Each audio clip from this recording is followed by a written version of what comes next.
Hello my friends and welcome back. Thank you very much for being with me again today. Let's say you are facing a divorce, which it's not a good thing.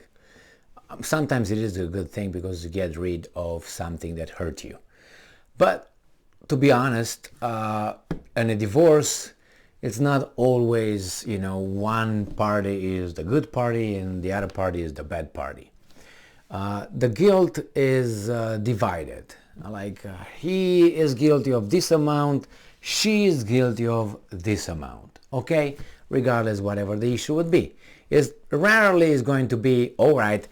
He is 100% guilty of doing this. She is 100% an angel, or vice versa. Okay, I mean, I didn't go through a divorce or anything. I just know stuff. Anyway, so usually in an argument, there's different proportion of guilt that's shared between the two parties. That's where sometimes is there a domestic violence between a man and a woman, or a man and a woman and a woman, doesn't matter. The police are called, and then you give your little statement to the police. And you always, or most of the time, you find out that actually the guilt is kind of, they're both, but he or she or whomever was a little bit more guilty than the other one. Okay, it's not like clear cut, he is the devil, she is the angel, or vice versa. Okay, so people who think that way, they show a big, in my assessment, a big quantity of infantility. When we were kids, we liked to be like black and white. That's how we saw things. Yes or no. It's not in between. I don't know. Maybe, could be, might, certainly, this, no. Anyway, as we experience life and we get to know life and people and circumstances and the dynamics of of life itself, we realize that things are that things are not always clear cut. Most of the time are not clear cut, are based on probabilities and possibilities. That's how I kind of divide the world. All right, now this one, I have here a very nice liqueur, and it's a possibility that I can drink out of it. But what's the probability I will drink out of it? Okay, the possibility is 100%. Nobody can stop me but death. Or if now someone hits me and I'll be like, that's it, no more drink for Emil. But so that's the possibility. The probability is probable that is going to get into here, it's going to get into that, it's going to get in that, and go to the Atlantic Ocean. Okay, eventually. So let's see, what am I talking about? I have here a little article. By the way, this is a 31% alcoholic liqueur. It's from Spain, and it's called 43.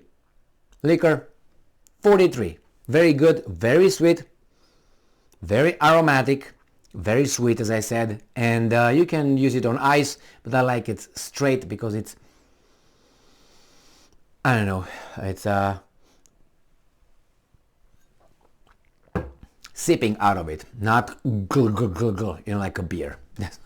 Anyway, I rarely drink this, but I do it now because I celebrate the 40,000 subscribers level that I passed because some of you, and I thank you very much, and I made a video on that.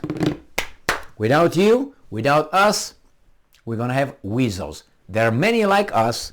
We just have to find them, or maybe dig them out and bring them back to life. Bzz, bzz, bzz. You know what I mean?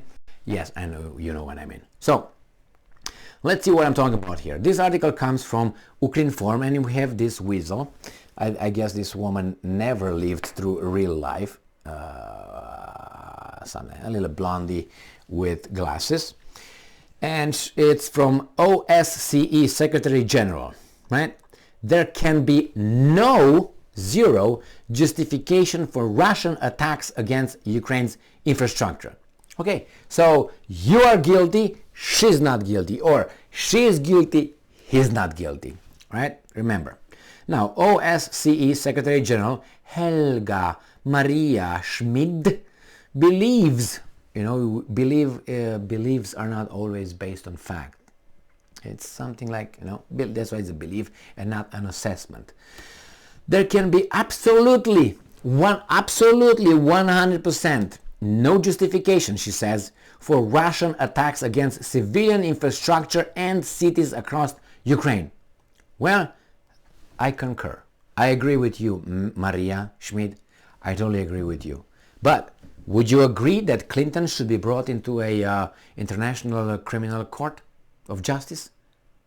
Say no? Well, you just said there's no justification. Well, that's what NATO did in Yugoslavia 1999, among others. So, if you are for this, then I would like you to go back and get the older perpetrators and bring them in front of justice, and you just try them and you indict them and you convict them and you put them in prison, or maybe even worse. Okay, Maria Schmidt.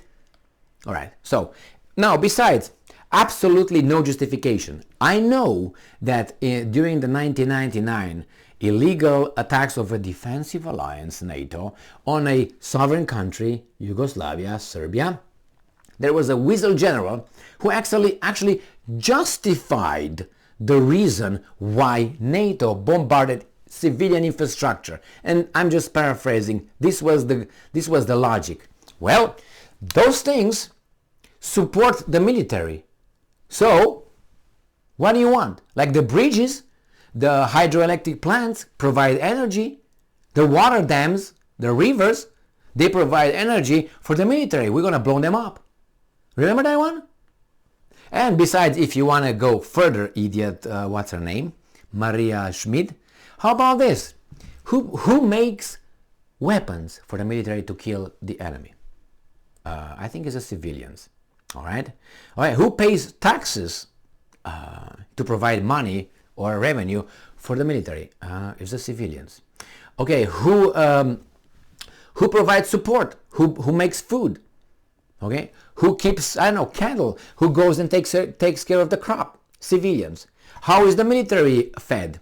By the civilians. So you see, if you really want to be evil, you're going to find a connection between these things. Well, that's exactly what connections your friends, NATO, made in 1999. And that was supposed to be acceptable. But now you say that's no way something like this should be acceptable. And I agree with you. 100%. But Maria, understand that if you apply one rule to Emil, you apply the same rule to Gigi. Okay? Otherwise, it's very unjust. So once you apply this to Putin, first go back, chronologically, and go and get Clinton. But she's dead already. What's her name? The Jewish Secretary of State of the United States of America. Remember that? Madeleine Albright. Dig her out. She's still warm. Maybe she died this year. Dig her out. Put it in front of a committee, judge, okay, and make sure. Get Tony. You remember Tony? Not Tony Montana.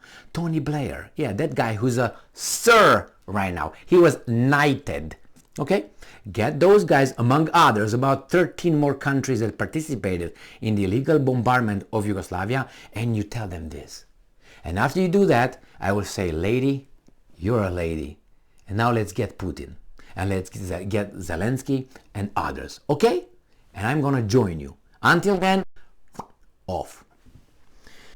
I am appalled, I'm quoting, that the attacks against civilian infrastructure and cities across Ukraine, there can be absolutely no justification, I agree with her, for such acts, which continue to put millions of Ukrainians at risk, Schmidt noted. I agree with you, and I will really think that you are honest, and I will join your fight if you would say the same thing about the other guys. If you don't, then you lost me. Don't tell me two wrongs make a right. I don't go by that.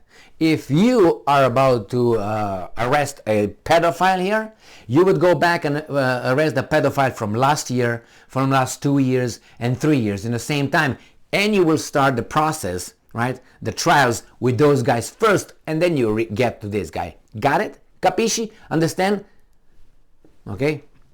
All right.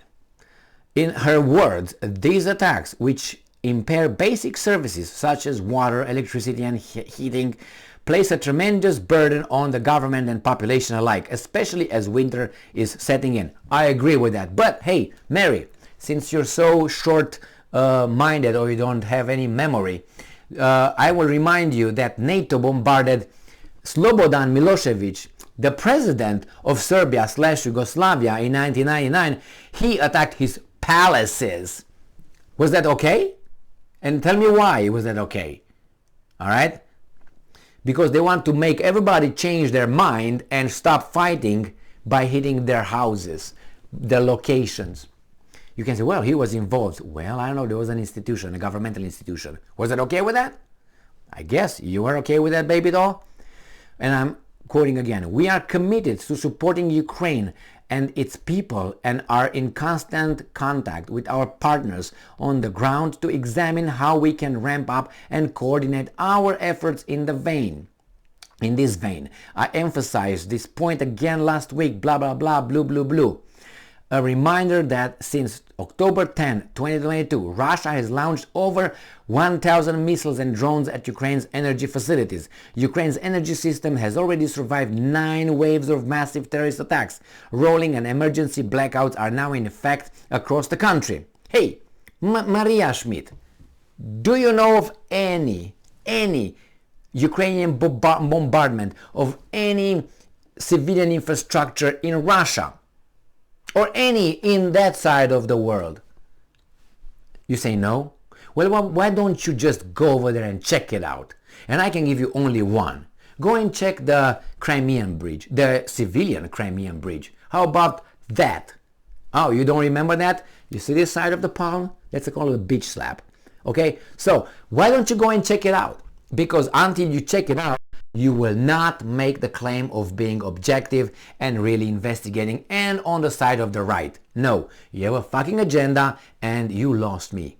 Not that I'm important, but it doesn't work with me. It works with your segment of the society, and that is below 86 IQ. Thank you very much, Maria. Stay strong, stay smart, look for the truth, and be just.